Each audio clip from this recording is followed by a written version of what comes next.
ভদ্রলোকের বেশে তৎপর সংঘবদ্ধ ডাকাত চক্র। ডাকাতির পর দেশের বিভিন্ন জায়গায় ছড়িয়ে পড়ে তারা। গেল মার্চে রাজধানীর ফকিরাপুলে ৭১ লাখ টাকা ডাকাতির মাস্টারমাইন্ড সহ ৮ জনকে গ্রেপ্তার করেছে গোয়েন্দা পুলিশের সাইবার ইউনিট। ফয়সাল হোসেনের রিপোর্ট।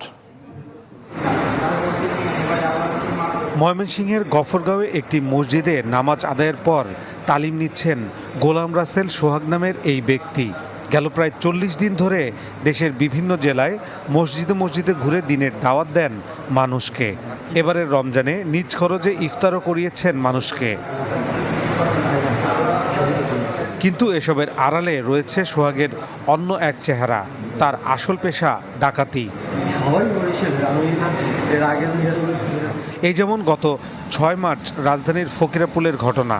একটি ল ফার্মের ৭১ লাখ টাকা ব্যাংকে জমা দিতে ম্যানেজার রওনা হলে তার পথ রোধ